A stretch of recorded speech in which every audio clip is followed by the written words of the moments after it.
Hi, this is Becky Shulo with Art is an Advantage, and today we're going to continue in our tutorial series on my research component when you're researching for your art marketing strategy. And I'm just going to do a quick tutorial to show you how to set up the spreadsheet I've been talking about. As I mentioned, there's different spreadsheet tools that you can use. I might get into some other examples down the road, but we're going to start with what I think is the easiest way to do that.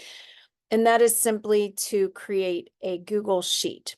So you do need to have a Google account for this. So if you have a Gmail address and you go to your Drive section, so let me just show you that over at this little square right here, this little box, you click on that. And I'm in Drive. Oh, there it is. So we're going to, you click on Drive, and then that'll bring you to your Drive file area where you basically can store most anything and create all kinds of documents. So we are going to create the sheet. So the first thing that you want to do is just simply click New, and we're going to click Google Sheets, and that's going to bring up your untitled spreadsheet. And we're not going to worry about that. And I'm just going to make some, first of all, I'm going to call this, what is it that we are researching? Remember, we have a goal. For this example, I'm going to assume that I'm an artist in Pittsburgh, Pennsylvania, and I want to figure out, I'm trying to find an audience for my work, and I really haven't started selling anything yet. So I'm trying to get the lay of the land of what's going on in Pittsburgh as far as the arts are concerned. Where might I find some audiences to start to get my work out there? So one of the most basic things we can start with here. So I'm just going to title this Pittsburgh, and I'm going to search. I'm willing to drive, I'd say, up to 150 miles. I'm going to just, if the opportunity seems worth it, that's what I'm comfortable committing to. So I'm going to call this my Pittsburgh 150 mile database. Okay.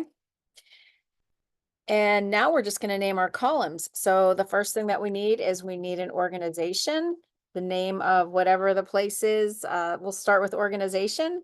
I like to give it a category. So let's say, is this a gallery? Is this arts organization, something like that? So we're going to fill in with different categories. I'd like to figure out if there's a contact person. So we can do contact, or we can say name.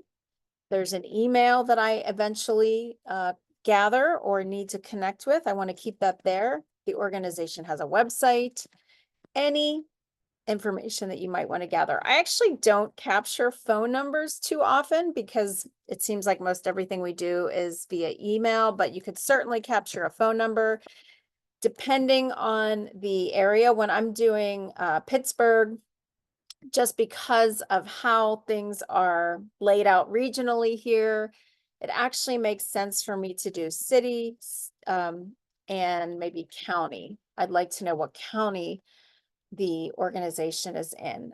And that may or may not be the case for you. If you were doing this, if you were in Brooklyn, New York, you might just be talking about streets and going, so far, so many blocks, or maybe, 1 mile. So you might want a physical address. But to start with here, I'm just going to do city, county. Certainly I could plug address in.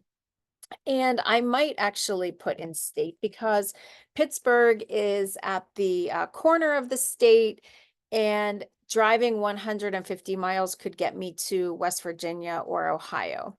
So I might be actually branching out into those states because of that radius. Okay.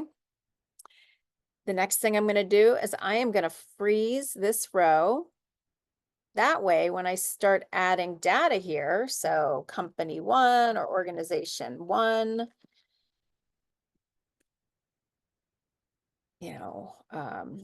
organization 2. I'm sorry, I'm spelling that terrible, huh? Section 2. Let's try that again. Organization 1. Maybe this is an arts organization or an arts, let's say arts council. Maybe this is an art gallery, right? And John Doe, Jane Doe, we've got our John and Jane here. You get the picture, right? The nice thing about freezing that is as this grows, you're going to be able to, scroll down and you always have your headings there.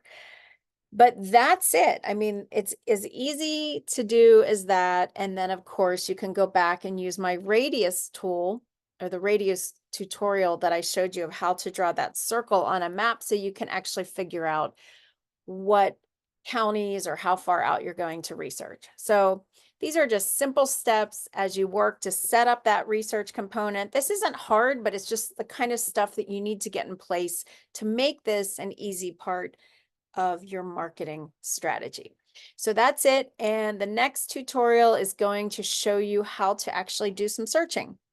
So that's it for today, and I will see you next time. Thanks.